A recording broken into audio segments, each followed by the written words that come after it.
Hello, everybody far and wide on the internet. Thanks for clicking on the video. Yeah, I just wanted to kind of talk a little bit about yoga asana. We've largely come to see yoga in our modern Western culture as being synonymous with asana. And of course, for many of you most likely watching this, you know that yoga is not restricted or confined to the asana and to the movement practice. But as someone obviously who kind of tries to share a broader scope of yoga, I thought it would be nice to share some of my thoughts and reflections on asana and the role it plays on our spiritual sadhana, on our spiritual path. Um, so yeah, I guess the starting point is it's a curious thing that it's been extrapolated and molded into this practice that has an overemphasis on the body in our culture. And for me,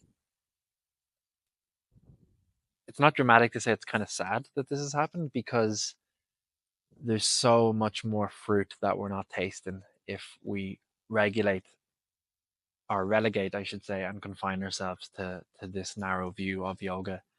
One thing that we see in Western culture is that the yoga asana has become something that we're striving towards and something that we're trying to achieve. And yoga, loosely speaking, itself is both a goal and also simultaneously references the practice itself, as in it's both the aim or the goal or the end product equals yoga. At the same time, the process, the practice, the method, we could say, or the methodology is also yoga. um, and unfortunately it's very easy for one to get lost in the former and just to approach yoga as an end product or a goal to get to.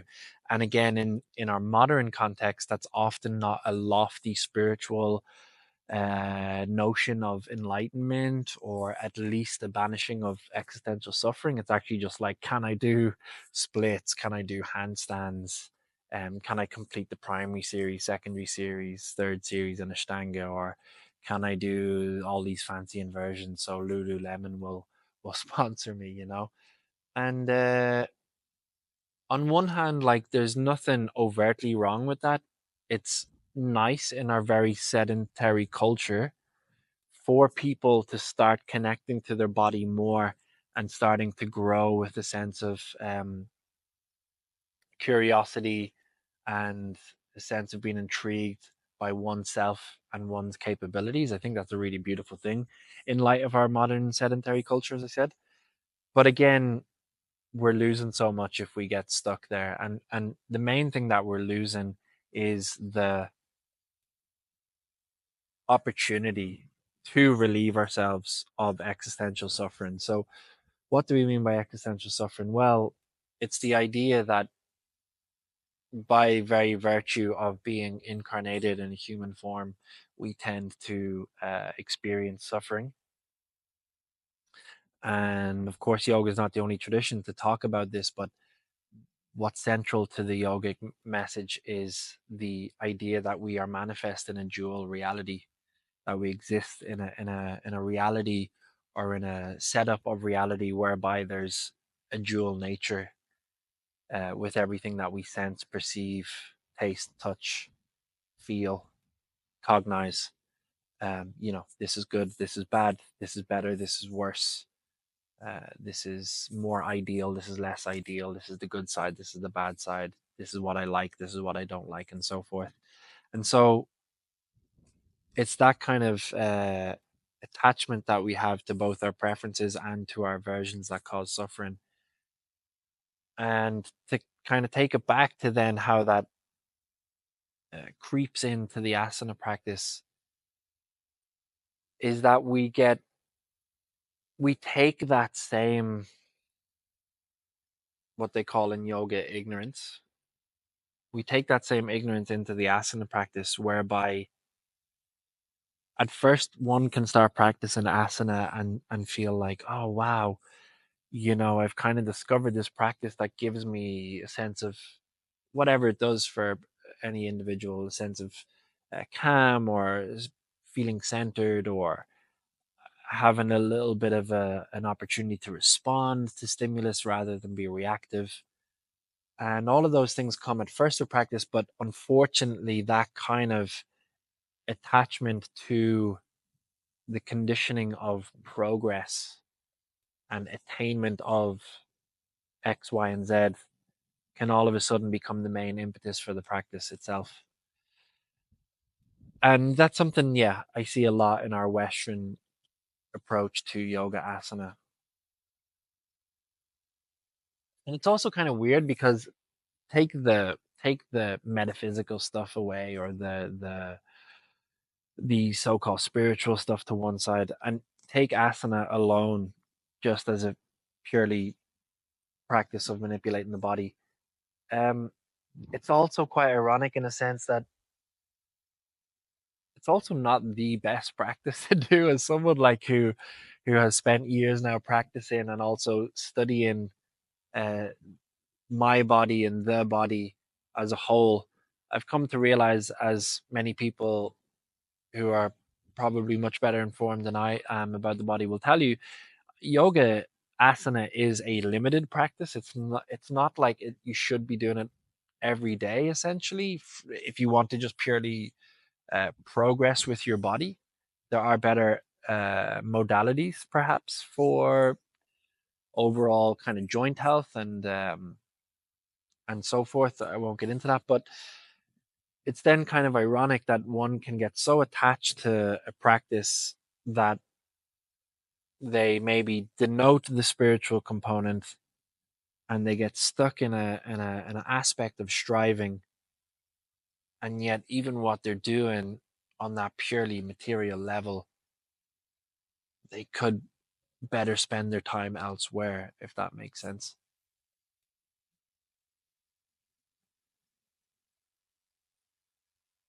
So what else do I want to say with the yoga asana? So one of the most magical outcomes, let's say, of the asana practice in our modern context is the opportunity to really be without stimulus. It's one of those questions that sometimes people ask me or ask, in the yoga world is like, should we practice with music? Should we practice with this and that and everything else? And traditionally speaking, no, we shouldn't. Of course, a lot of you will be familiar with the eight limbs of yoga. One of those being pratyahara, which is this concept of sense withdrawal. The five senses are always and perpetually focused and drawn into outside stimulus. And yoga is an opportunity to turn one's senses in on themselves. You start to get more tuned with uh, the internal landscape. And what can be, for me, in some ways sad, if I go back to this notion of suffering and existential suffering,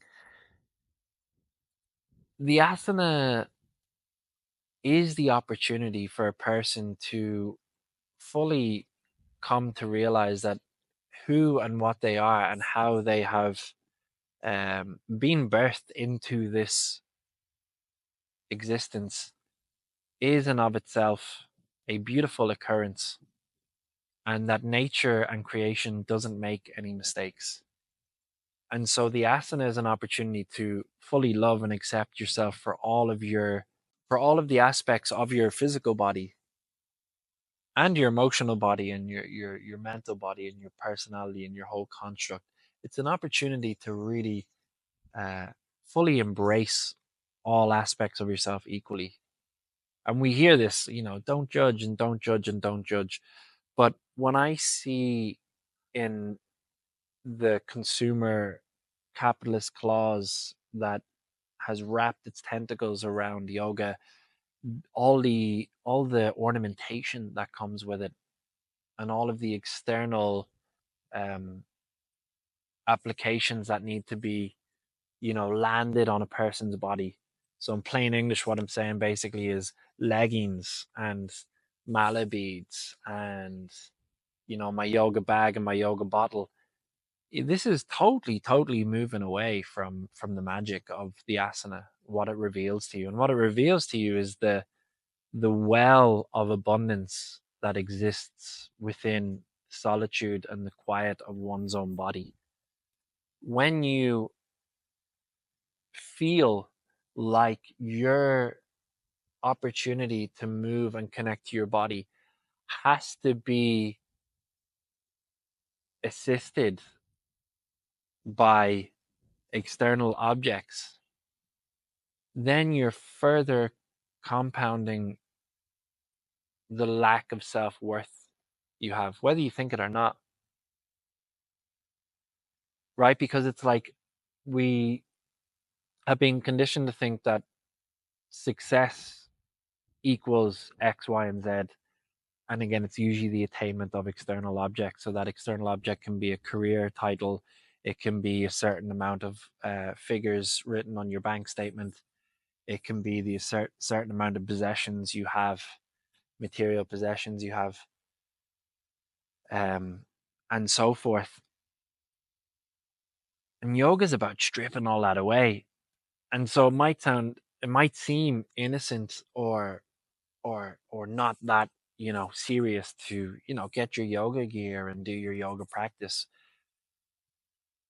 But if your whole yoga asana practice is centered around ornamentation, then whether you realize it or not, on some level, you're perpetuating the notion that you're not good enough, on the notion that, as I said, for you to simply be you, you need to supplement it with external paraphernalia, and it's just not necessary. And this is something that I see so much in the modern yoga culture, and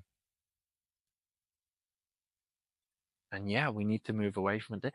It's the beauty of the practice, like we're so distracted, and our five senses are being so lured into constant propaganda and constant attention seeking outputs of media and whatever, that like to have something not only takes you away from all that, but then also that is not dependent on any external stimulus to bring you to that place, is just such a magical gift. Like, I don't need to be in any particular country or in any particular place or with any particular uh, floats or yoga mats or environments or weather or culture or anything. I don't need any of that around me in order to come into the asana. So yeah, one thing worth noting as well is that the asana loosely translates to seat. Okay, there's many translations as far as I'm aware. The Sanskrit language is very multifaceted, and as far as I'm aware, very can be very tricky to condense into the relative simplicity of English. But anyway, seat, asana means seat, right? And what it's referring to is not necessarily like take a seat, although that can be helpful to kind of deconstruct this a little, because when you take a seat, you're you're invoking the quality of being observational, right? Or I think like when you go to someone's house, right, and they say take a seat, or you go to a more formal setting like an interview and it's like take a seat.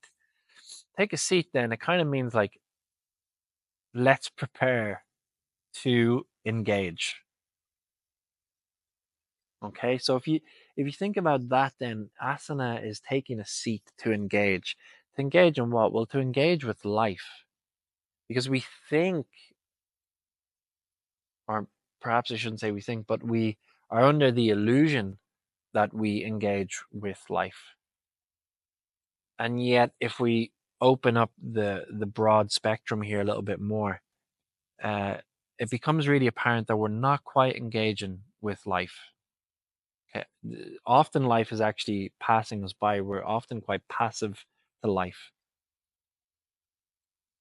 because we mistakenly identify life with being our mental processes, constant stream of thoughts that are going on in our head from one moment to the next, to the next, to the next. We mistake this as life, and it's not life. It's the chatter of one's own mind, and it's therefore, let's say, a mental reality. It's not reality itself; it's a mental reality.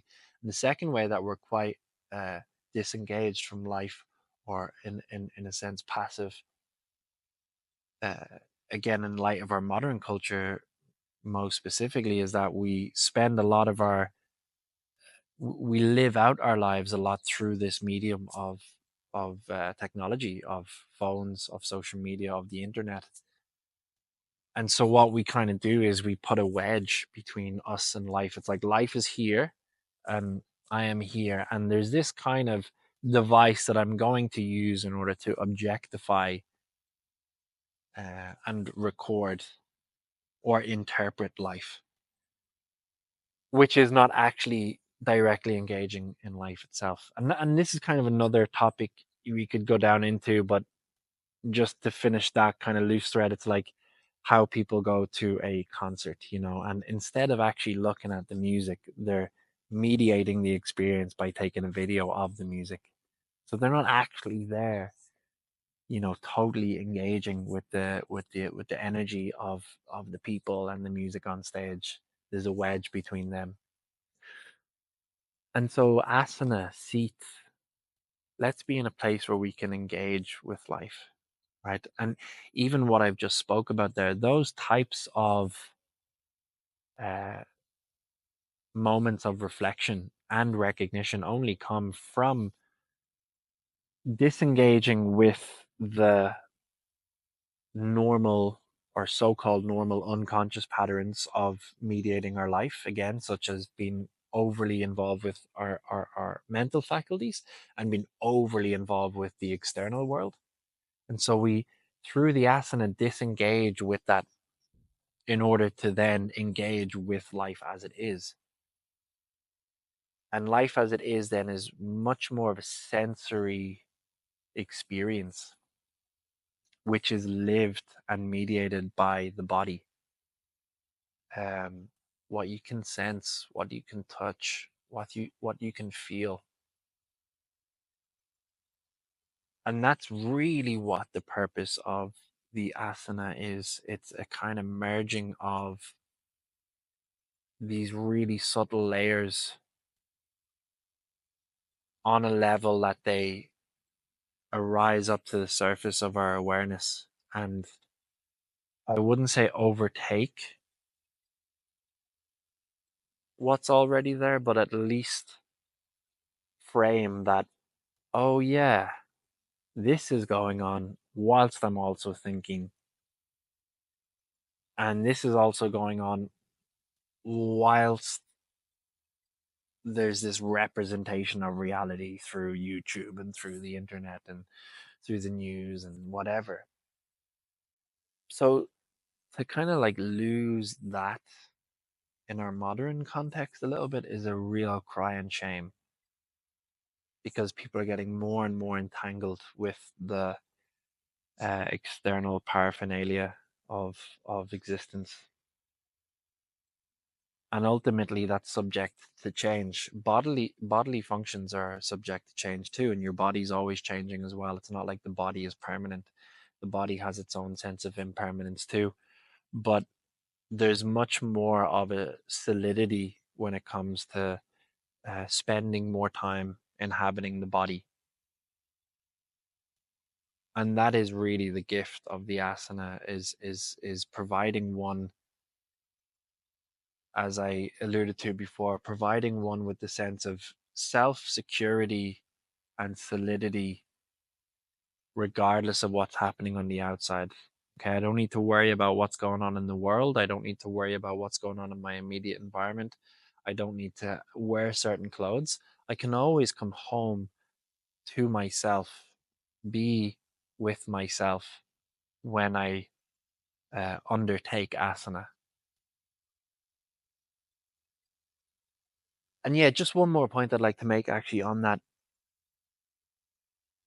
idea of impermanence. It's another thing to note with the bodily obsession in our Western culture. It's not just with yoga asana, but um it's with gym culture and fitness and workout and everything too. And like I go to the gym and I work out as well. And again, on a purely kind of biological level, it's very good to have a mixed movement diet. But like everything, there's a fine line to dance. And when people get overly concerned with the body, again, via the gym or even via the yoga asana, it's like, yeah, but it's impermanent. And what's going to happen when this body ceases to be? And not only when it ceases to be, we don't even have to start talking about the passing of the physical body and death. We don't even have to go there. We can just say, what happens when sickness comes on the body, which it will for the majority of people, right? What's going to happen if you've never cultivated or developed or even had a curiosity about what's beyond me just keeping a healthy body and a healthy diet and a healthy sleep pattern? What's whilst that is obviously noble and amazing and necessary again in our current culture, I'm not criticizing that, but there needs to be almost a little bit more, because it's like, what happens if and when the body breaks down or becomes ill? What's going to provide you with solace? If you've always went to your gym or your yoga asana practice uh, as a crutch for existential suffering, what's going to happen when that crutch is taken away from you? So that's a really interesting rabbit hole to go down into. And maybe I won't go into it now, but that is that's the potency and the power of the asana. It's a bit like a gateway drug, right? The asana is a gateway into revealing much deeper layers of yourself. It's a gateway into realizing that the map is not the territory, right? As in, doing all of the asanas to the nth degree and being able to perform them all is great. But it's not going to change in and of itself the deep yearning within each and every one of us to know who and what we are. The great question of human endeavor that's always existed. Who am I? Where am I going? What am I doing? Why am I here? Right? And asana in and of itself is not going to answer those questions. But through a sensitivity to your intentions for practice and through a sensitivity of what outcomes start to unfold as you practice, through through getting acquainted with those processes and those outcomes as they start to unfold with your practice, that's when some of those deeper existential questions can be answered.